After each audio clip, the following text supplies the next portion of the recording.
اللہ رب العزت نے فرمایا دوسرا آدمی جو مجھے پسند ہے وہ ہے توبہ کرنے والا انسان۔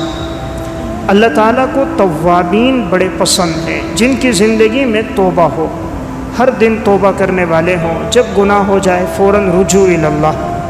یہ ضروری نہیں کہ گناہ کے بعد ہی توبہ ہو، انسان ویسے بھی استغفار کرتا رہے۔ اللہ تعالیٰ کو استغفار کرنے والا انسان بہت پسند ہے۔ تو یحب التوابین و یحب المتطہرین، اللہ کو توبہ کرنے والے انسان پسند ہیں اور صاف ستھرے رہنے والے، پاکیزہ زندگی گزارنے والے لوگ اللہ کو پسند ہیں۔ اس لیے آپ صلی اللہ علیہ وسلم باوجود معصوم ہونے کے آپ کا کثرت سے معمول تھا، آپ استغفار پڑھتے تھے۔ تو یہ امت کو درس دینا تھا کہ استغفار کو انسان اپنی زندگی میں لے کر آئے۔ حدیث میں آتا ہے من لزم الاستغفار جعل اللہ له من كل هم فرجا ورزقه من حيث لا يحتسب۔ جب کوئی انسان استغفار کو اختیار کرتا ہے، اللہ ہر مشکل پریشانی سے اس کو نجات دیتا ہے اور وہاں سے رزق دیتا ہے جہاں اس کا وہم اور گمان بھی نہیں ہوتا۔ تو اس لیے اللہ کو ایک وہ آدمی پسند ہے جس کی زندگی میں توبہ ہو۔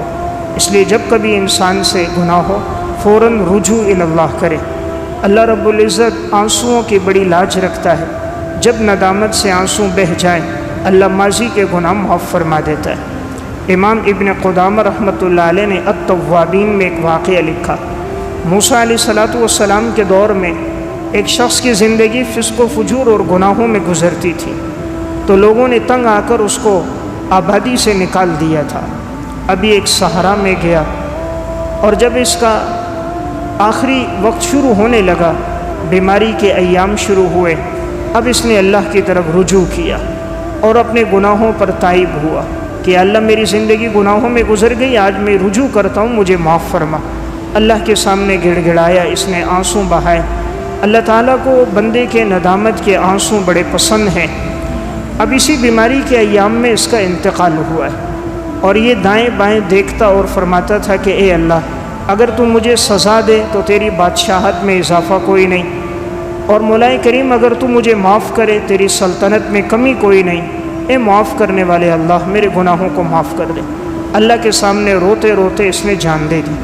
اللہ تعالیٰ نے موسیٰ علیہ السلام سے فرمایا موسیٰ، ہمارے ایک بندے کا انتقال ہوا ہے فلاں صحرا میں، جاؤ ان کی نماز جنازہ پڑھو اور لوگوں سے بھی کہو اس میں شریک ہو جائیں، جو شریک ہوں گے ہم ان کے گناہوں کو بھی معاف کر دیں گے۔ موسیٰ علیہ السلام نے اعلان کر دیا کہ بھائی سارے لوگ جاؤ اور ایک اللہ کا بندہ ہے جس کا انتقال ہوا ہے اور اس کے جنازے میں شرکت کرو، گناہوں کی معافی ہے۔ سارے لوگ پہنچے تو کیا دیکھا، یہ تو وہی شخص تھا کہ جو زندگی جس کے گناہوں میں گزری تھی اور لوگوں نے شہر سے نکال دیا تھا۔ تو لوگ موسیٰ علیہ السلام سے کہنے لگے یہ تو گناہگار آدمی تھا۔ موسیٰ علیہ السلام نے اللہ سے دعا کی کہ یا اللہ، مخلوق تو یہ کہہ رہی ہے۔ اللہ رب العزت نے فرمایا کہ میرے بندے ٹھیک کہہ رہے ہیں، اس کی زندگی گناہوں میں تھی، لیکن اس نے گناہوں پر اپنی سچی توبہ کر دی اور اس نے رجوع اللہ کیا، اور اس نے ایسی معافی مانگی، ایسی معافی، اگر یہ اپنے علاوہ دیگر لوگوں کے لیے معافی مانگتا تو میں انہیں بھی معاف کر دیتا۔ تو دیکھیں اللہ تعالیٰ نے اس کے توبہ استغفار پر اس کی مغفرت بھی فرما دی، اور اعلان اور حکم بھی فرمایا کہ جاؤ اس کی نماز جنازہ میں شریک ہو جاؤ۔ تو میں نے عرض کیا دوسرا پسندیدہ انسان اللہ کو جو ایک آدمی محبوب ہے، وہ جس کی زندگی میں توبہ ہو، گناہوں کی طرف رجوع ہو۔ امام غزالی نے احیاء علوم الدین میں ایک واقعہ لکھا کہ ایک شخص تھا، اس نے دیکھا کہ ایک بنی اسرائیل کے ایک پیغمبر کا قاصد آگے جا رہا ہے، تو وہ پیچھے پیچھے اس کے ساتھ جاتا رہا کہ یہ نیک آدمی ہے، اس کی صحبت مجھے بھی مل جائے۔ تو ایک اوپر بادل سایہ کر رہا تھا، تو اب یہ بھی ساتھ چلتا رہا۔ اچانک جب دونوں کا راستہ الگ الگ ہوا تو کیا دیکھا کہ وہ بادل جو اس پہ سایہ کر رہا تھا وہ اس شخص پہ سایہ کرنے لگ گیا۔ وہ جو بنی اسرائیل کا ایک شخص تھا جو پیغمبر کا قاصد تھا، وہ کہنے لگا آپ تو کہہ رہے تھے میں گناہگار بندہ ہوں، لیکن یہ بادل تو آپ پر سایہ کر رہا ہے۔